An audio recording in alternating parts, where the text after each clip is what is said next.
BP, sugar, thyroid, obesity, hormone సమస్యలని మందులు లేకుండా నేచర్ మంత్ర ఫుడ్ తో రివర్స్ చేసుకోండి. నమస్తే, welcome to I dream weekend update with కవిత.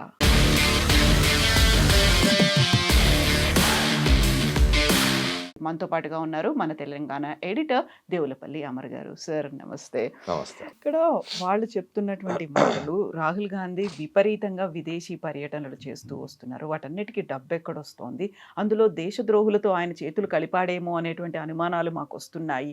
ఇది నిషికాంత్ దుబే పార్లమెంట్లో మాట్లాడిన మాటలు. ప్రూవ్ చేయాలి కదా. ఇప్పుడు రాహుల్ గాంధీ విదేశాలకు పోతున్నాడు, విదేశాలకు పోవడం నుంచి ఏమి ఇది లేదు కదా, బ్యాన్ ఏం లేదు కదా. భారతదేశ పౌరుడు వేరే దేశానికి పోకూడదు అనే నిషేధం అయితే ఏం లేదు కదా. పోనీ ఆ స్థాయిలో ఉన్నవాడు పోకూడదు అనే నిషేధం లేదుగా. నిబంధనలు ఏమన్నా ఉంటే వాటికి కట్టుబడిపోయాడా, అతిక్రమించిపోయాడా చూడండి. అతిక్రమించిపోయింటే దానికి సంబంధించిన చట్టాలు ఉన్నవి, ఆ చట్టాల ప్రకారం అతన్ని ఎట్లా ప్రాసిక్యూట్ చేయాలో ఆలోచించండి. అంతేగాని అతను విదేశాలకు పోగానే అక్కడ దేశద్రోహులతో చేతులు కలుపుతున్నాడని మీరు ఎట్లా కలుపుతున్నాడేమో, ఎట్లా ఇది? ఎవరైనా విదేశాలకు పోతే దేశద్రోహులతో చేతులు కలిపినట్టేనా? ఇక్కడ ప్రధానమంత్రి హోదాలో నరేంద్ర మోదీ గారు చాలా పర్యటనలు చేస్తూ ఉంటారు. ఆయన పోయి ఫలానా చోట ఫలానా పని చేసినాడని అట్లా నోటికొచ్చినట్టు ఆరోపణలు చేయడం ఎట్లా కరెక్ట్ అవుతుంది?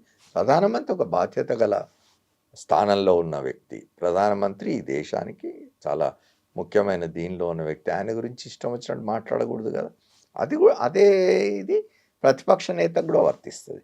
రాహుల్ గాంధీ లోక్సభలో ప్రతిపక్ష నాయకుడు, ఒక ప్రధానమైన రాజకీయ పక్షానికి ముఖ్య నేత అతను.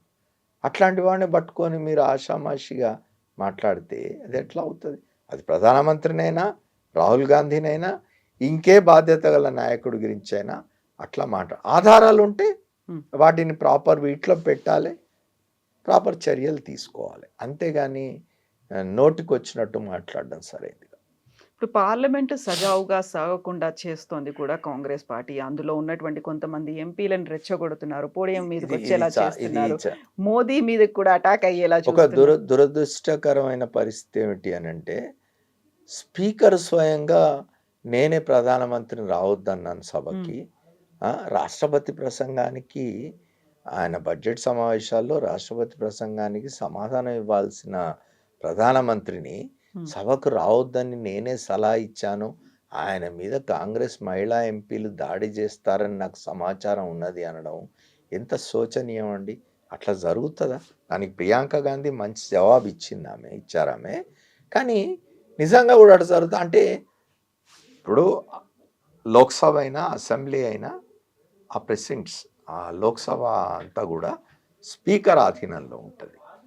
స్పీకర్ ఆధీనంలో ఉన్నప్పుడు స్పీకర్ బాధ్యుడు, ఆయన చర్యలు తీసుకోవాలి కదా. అక్కడ భద్రతా చర్యలు ఆయన కంట్రోల్ ఉంటాయి. ఇప్పుడు లోక్సభ కానీ రాజ్యసభ కానీ పార్లమెంట్ ఆవరణలో ఉండే సెక్యూరిటీ సిస్టమ్ అంతా కూడా స్పీకర్ కంట్రోల్లో ఉంటుంది. ఏం చేస్తున్నావు మరి? అంటే నువ్వు ఫెయిల్ అయినావా, రాజీనామా చేసిపోవాలి కదా. అందుకే వాళ్ళు నోటీస్ ఇచ్చినారు కాంగ్రెస్ వాళ్ళు, ఆయన మీద అవిశ్వాసం పెడుతూ. అంత దుర్మార్గమైన ఇది స్పీకర్ స్థానంలో కూర్చొని ఆయన ప్రధానమంత్రి మీద భౌతిక దాడి జరిగే అవకాశం ఉంది కాబట్టి రావద్దని చెప్పిన అనేది బహుశా ఈ దేశ చరిత్రలో, ఇంకే దేశ చరిత్రలో కూడా ఉండదు, ఈ దేశ చరిత్రలో ఇది రేపు ఏమంటారు, సువర్ణాక్షరాలు అన్నాను నేను, బ్లాక్ లెటర్స్లో లిఖించబడి ఉంటుంది. అంత అన్యాయం అది. రాహుల్ గాంధీ మీద ఇంత అటాక్ చేస్తున్నప్పుడు ప్రియాంక మా అన్న అలాంటి వాడు కాదు అని చెప్పినప్పటికి కూడా రాహుల్ గాంధీ ఎవరెవరిని కలుస్తున్నాడు, ఆయనకు కావలసినటువంటి అంత అమౌంట్ ఎలా వస్తుంది, పర్యటనల వెనకాల అర్థం ఏముంది అనేటువంటి ఒక తీవ్రమైనటువంటి వ్యాఖ్యలు చేస్తోంది. ఒక రకంగా ఇప్పుడు గౌరవ్ గొగోయ్ని ఒక దేశద్రోహులు లేకుంటే ఐఎస్ఐ ఏజెంట్లతో వాళ్ళు కలిసి పనిచేస్తున్నారు, ఆయన కూడా కాంగ్రెస్ ఎంపీ అయినప్పటికీ అలాంటి పరిస్థితులే రాహుల్ గాంధీ మీద కూడా ఆరోపణలు రావడం అంటే అదే నేను చెప్పేది. ఇప్పుడు రాహుల్ గాంధీ విదేశాలకు పోతున్నాడు, ఆయనకయ్యే ఖర్చు ఎంత, ఆ ఖర్చు ఎక్కడి నుంచి వస్తున్నది, ఇది కేంద్రంలో అధికారంలో ఉండి మీరు ఆ మాత్రం తెలుసుకోలేని స్థితిలో ఉన్నారా? మీ ఇంటెలిజెన్స్ అంత వీక్, అంత బలహీనంగా ఉన్నదా? ఆయనకు డబ్బు ఎక్కడి నుంచి వస్తున్నది, ఆయన ఎంత ఖర్చు చేస్తున్నాడు, విదేశాలకు వెళ్తే ఆయన ఎక్కడుంటున్నాడు, ఎవరిని కలుస్తున్నాడు అనే విషయాలు తెలుసుకోనేంత బలహీనమైన నిఘా వ్యవస్థ ఉన్నదా మీకు? అజిత్ దోవల్ చాలా గొప్ప నిఘా అధికారి అని కదా మనం అందరం మాట్లాడుకునేది. ఆయనే కదా మీకు 3 టర్ములుగా మీరు అధికారంలో ఉన్న 2014లో అధికారంలోకి వచ్చిన నాటి నుంచి ఇవాల్టి వరకు ఆయనే కదా మీకు నిఘా వ్యవహారాల విషయంలో సలహాదారుగా ఉన్నాడు. మొత్తం అంతా ఆయన పర్యవేక్షణలో జరుగుతున్నది కదా. తెలుసుకోవాలి.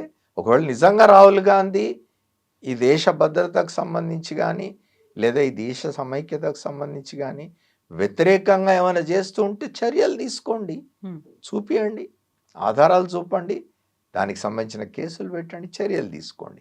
అంతేగాని ఏదో నోటి మాటగా ఆయన ఎవరినో కలుస్తున్నాడేమో అనే అనుమానంతో ఆయన జీవితకాలం పోటీ చేయకుండా చేయాలి అనడం అనేది నీ బలహీనతను బయటపెడుతున్నది, నీ చేతగాంతనాన్ని బయటపెడుతున్నది. నువ్వు బలహీన పడిపోతున్నావు, రేపు మళ్ళీ అధికారంలోకి రానేమో అనే నీ అభద్రతను బయట పెడుతున్నది అనేది భారతీయ జనతా పార్టీ గుర్తుపెట్టుకోవాలి. ఇప్పుడు పార్లమెంట్ ఎలాంటి డెసిషన్ తీసుకుంటుంది సార్? నిజంగానే ఒక నోటీస్ ఇచ్చారు, 0 ఓవర్లో వచ్చింది అంటే.